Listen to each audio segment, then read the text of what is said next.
అద్భుతాలు జరిగిపోవాలి, రాత్రికి రాత్రి జీవితాలు మారిపోవాలని అనుకోవడానికి ఇది 2.5 గంటలో అయిపోయే సినిమా కథ కాదు కదా. సో మీ జీవితంలో ఆ అద్భుతం జరిగి జీవితం మారిపోవాలంటే ఆ అద్భుతమైన రోజు కోసం ప్రతిరోజు ఒక 30 నిమిషాలు టైం స్పెండ్ చేయాలి. అసలు పోర్ట్ఫోలియోని ఎందుకు బిల్డ్ చేసుకోవాలి అంటే ఫైనాన్షియల్ స్టెబిలిటీ కోసం, ఆర్థికంగా ఒడిదొడుకులకు లోను కాకుండా ఉండడం కోసం ఈ పోర్ట్ఫోలియోని బిల్డ్ చేసుకోవాలి. మరి ఎలా తయారు చేసుకోవాలి అంటే రండి చదువుకుందాం. హై ఫ్రెండ్స్, వెల్కమ్ టు చదువుకుందాం రండి. ఈరోజు ఒక పోర్ట్ఫోలియోని ఎలా బిల్డ్ చేసుకోవాలి అనే విషయం గురించి తెలుసుకోబోతున్నాం. ప్రతి కామన్ మ్యాన్ ఫైనాన్షియల్ లిటరసీలో ఆర్థిక అక్షరాస్యతలో భాగంగా ఒక పోర్ట్ఫోలియోని ఎలా నిర్మించుకోవాలి అనేది కంపల్సరీగా తెలుసుకోవాల్సిన బాధ్యత ప్రతి కామన్ మ్యాన్ మీద ఉంది. సో ఇది నేను పుస్తకాల ద్వారా కొన్ని వీడియోస్ ద్వారా తెలుసుకున్నాను. సో నేనేం ఫైనాన్షియల్ నిపుణుని కాదు, కాబట్టి మీరు మీ పోర్ట్ఫోలియోని మీకు అనుగుణంగా తయారు చేసుకోవాలి. ప్రతి పోర్ట్ఫోలియోలోనూ ఈ 4 విషయాలు ఉంటాయి: emergency fund, savings, insurance, portfolio. So నేను నా పోర్ట్ఫోలియోని ఎలా బిల్డ్ చేసుకుంటాను అనేది ఈ వీడియోలో తెలుసుకోబోతున్నాను. నేను కొన్ని మిస్టేక్ చేశాను. సో మీరు ఆ తప్పులు చేయకుండా మీ పోర్ట్ఫోలియోని మీకు అనుగుణంగా బిల్డ్ చేసుకోండి.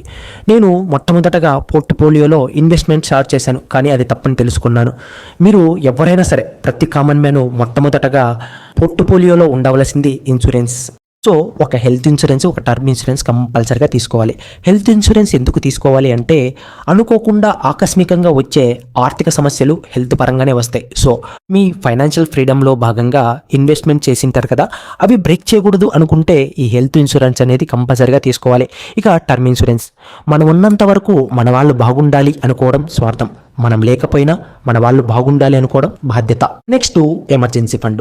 ఇది ఎందుకు అంటే మీరు చేస్తున్న ఉద్యోగం నుంచి కానీ వ్యాపారం నుంచి కానీ మీ సంపాదన సడన్గా ఆగిపోతే మీ మనుగడకి అంటే నీకు కనీస అవసరాలు ఖర్చులు తీర్చుకోవడానికి అవసరమవుతుంది.